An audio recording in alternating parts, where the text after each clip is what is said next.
2 Chronicles 8 Good News Translation Bible text and audio. 1. It took Solomon 20 years to build the temple and his palace. 2. He also rebuilt the cities that King Hiram had given him and sent Israelites to settle in them. 3. He captured the territory of Hamath and Zobah. 4. And fortified the city of Palmyra in the desert. He rebuilt all the cities in Hamath that were centers for storing supplies.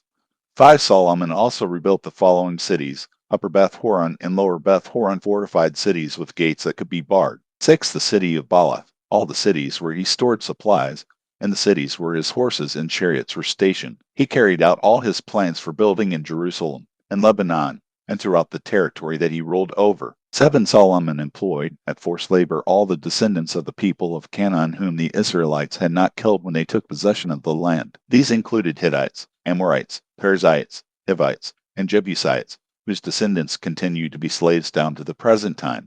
9 Israelites were not used at forced labor, but served as soldiers, officers, chariot commanders, and cavalry troops. 10 There were 250 officials in charge of the forced labor working on the various building projects. 11 Solomon moved his wife, the daughter of the king of Egypt, from David's city to a house he built for her. He said, "She must not live in the palace of King David of Israel, because any place where the covenant box has been is holy." 12 Solomon offered sacrifices to the Lord on the altar which he had built in front of the temple.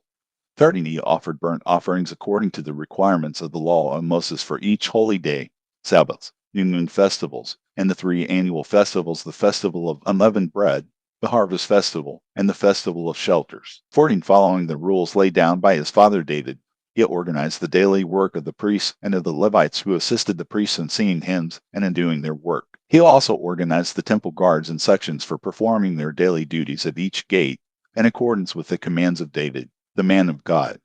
15 The instructions which David had given the priests and the Levites concerning the storehouses and other matters were carried out in detail. 16 By this time all of Solomon's projects had been completed, from the laying of the foundation of the Lord temple to its completion. All the work had been successful. 17 Then Solomon went to Ezion-Geber and Aleph, ports on the shore of the Gulf of Aqaba, in the land of Edom. And King Hiram sent him ships under the command of his own officers and with experienced sailors. They sailed with Solomon's officers to the land of Ophir and brought back to Solomon about 16 tons of gold.